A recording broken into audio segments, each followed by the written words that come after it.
All right, so I lost 50 watts from my FTP because of COVID. In other words, my endurance sucks right now. But I still want to go out and race with the boys at Alviso, so that's what we're doing today. But I'm going to play a little game. I want to see how low I can keep my average power while maintaining that high rate of speed of like 27, maybe 28 miles an hour. Let's see if I can not get dropped. Hopefully there'll be some tips along the way on how you too can stay efficient in your next group ride. See you in a minute. Okay, so we're staying efficient today. And here's the thing about efficiency in bike racing. It all comes down to drafting. A lot of people ask me, Jeff, how on earth can you ride 30 miles an hour for 90 minutes in a P12 crit? And the short answer is I can't.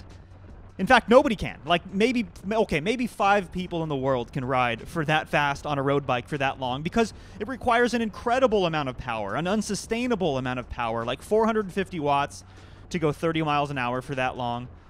So you have to stay in the draft because you can go 30 miles an hour on a flat bit of road if you're in the draft. You can even do that at 200 watts, 250 watts. But the second you pop out in the wind, it's going to require 450 watts. So it boils down to drafting. There's also a component of like efficiency in corners and that sort of thing. But out here at Alviso, the roads are open wide, the corners are not technical.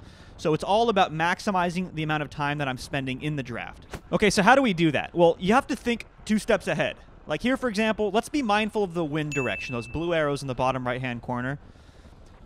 I just moved from the left-hand side of the road to the right-hand side of the road because we're coming into a right-hand corner, and I want to be on the shelter side of the road. It might seem like a small thing, and it kind of is a small thing. It's easy to execute, but it saves a lot of energy. Imagine if I were this rider on my left, exposed to the wind. This is sort of an inconsequential moment in the race. We're going 23 miles an hour, but you get my point.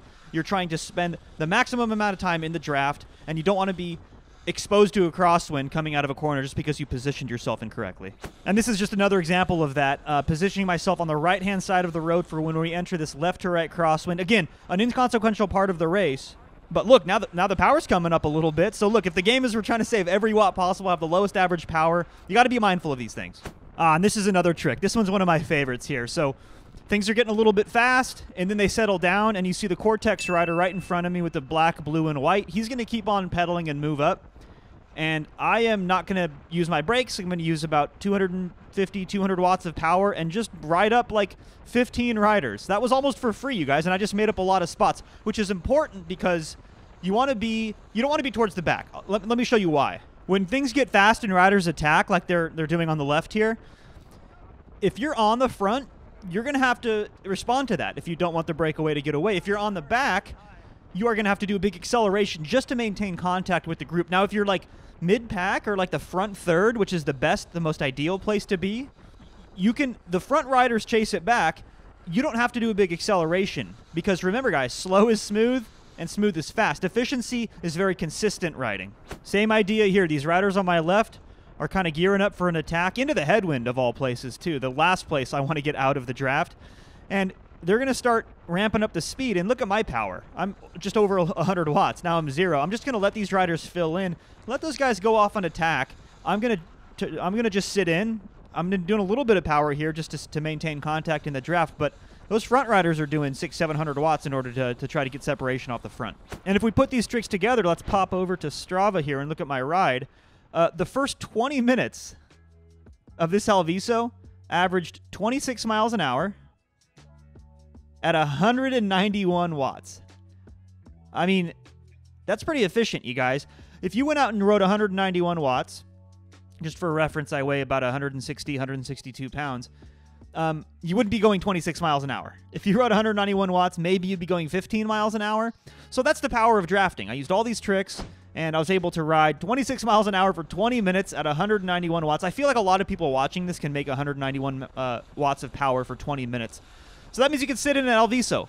It's not that hard just to sit in at Alviso, but that isn't bike racing, right? Bike racing is not just sitting in and hoping things play out in your favor. So eventually I got bored. And also eventually I missed the breakaway, because that's the other consequence of just trying to maximize your efficiency is you're not really paying attention to what's going on up the road. So this really strong breakaway of 4 riders gets off the front, and not on my watch, not at my Alviso.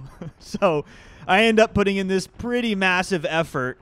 I was feeling better than I thought I would, but this effort absolutely took it out of me, you guys. I was able to catch the breakaway, but it took so much of my energy. I basically burnt through my entire book of matches to bring this thing back. And actually, I didn't bring all of it back. The keen-eyed among you will see a little blinky red light. That is on the bike of Dante, who is a really strong breakaway rider. He breaks away from the breakaway to go solo with still, what, 3 laps to go? I mean, this is still a lot of meat on the bone, but he's the type of guy who could pull this off. And I don't know, nobody seems to respect the threat that is Dante, solo off the front. So we spend the next couple laps, like, not really doing much, just kind of chilling, sitting in. And I feel like I have one more effort in me. I'm feeling better than I thought I would, right? The whole saving energy thing is now over and done with. I'm done doing that. So I kind of begrudgingly get to the front here. All right, fine. And I do one more big effort just to empty the tank here, get a good workout in an attempt to do Dante dirty. Sorry, buddy. But, hey, I'm a sprinter. I cannot let a breakaway rider just rain on our parade like that. So I'm going to fall on the sword in order to bring Dante back. And it's a success. I mean, not for me. Get him. You got to get him. You got a bridge right now. Like, my effort is over and done with at this point. But Dante ends up getting caught. And we'll pop over to Blaine's footage to see how the end of the race shakes out. All right, we're over on Blaine's footage now. That's me on the right getting caught and passed. My day is done. But look, Dante still needs to get caught. He's still off the front by a handful of seconds. I didn't quite get there, but you got to think about it. All these riders now are motivated to catch him. They're going fast. Dante's been off the front for 3 laps. He's tired, and Blaine's playing the game. Blaine is playing the game of, like, let's see how long I can play chicken and not take the front, stay in the draft as long as possible. Again, that's how we save energy. But at a certain point, when you see riders fan across the road like this, you have to make a decision because now we're 1,300 meters to go, and you can't rely on other people to finish the job all the time. So you see he sprints out of the draft there, which is a great idea because you don't want to just drag people behind you. This is a hard effort into the headwind, but look, everyone's looking back in front of him, and look at the red blinky light. That's Dante. He's about to get caught.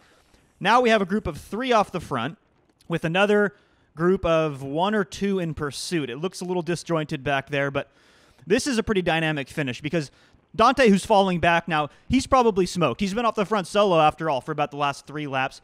Timmy in the light blue here with his head down, he did a really hard effort coming out of my draft. I don't know how much he has left, to be honest, and based on his body language, not much. So really the biggest threat here, in my eyes, would be Nick in blue off the front doing an effort right now. And as we approach the final straightaway, you see Nick look back, realize, hey, I have a little bit of a gap. So he just pours on the energy from a long range. This is kind of Nick's move. And that forces Blaine here to keep Nick within reach because you don't want him to open up a gap like he's doing now. Be careful, Blaine. He's still playing the game and trying to fall back with like 250 meters to go into a tailwind. But here comes to the rescue Timmy's teammate, accidentally leading out the wrong guy. Blaine, this is the dream situation for any sprinter. So he gets up to speed in the draft and comes around Nick without much of a problem, to be honest. Pretty commanding win because he played the game well. He maximized his time in the draft. He is stoked on that win. You can hear him. But before you guys go, let's look at my power one more time to see how the end of this race looks. All right, popping back over to my Strava here. Let's take a look at the power one more time. Here is the first 20 minutes of the race that we already talked about. 192 watts of power average for 26 miles an hour, and that is a normalized power of 222. So pretty chill. I feel like most people can do this. But what if you don't want to just sit in, if you want to be consequential in the race? Let's look at the rest of the race here. Here's the end of the race. You can see these 2 big spikes in my heart rate. Those represent those 2 big efforts that I put in. Let's look at that. This is the last about 11 minutes of this race. Okay, so now we're doing 260 watts of average power, but 346 normalized. So that represents these 2 big spikes, these 2 massive efforts that I put in. So you can see the difference. 220 versus 350. We're going a little bit faster, but the difference in power that's required to be consequential in the race is enormous. So with that said, that's bike racing boiled down. If you're going to be out in the wind doing efforts, there has to be intention behind it. And that's why I always say, at any moment in a bike race, you should be able to answer this one question. What are you doing and why are you doing it? If you can't answer that question, that means there's no intention behind your actions in the race, and that means you're probably making a mistake. That's all for today's video. Thanks for watching, folks. If you like this sort of content, be sure to subscribe, and as always, I'll catch you in the next one.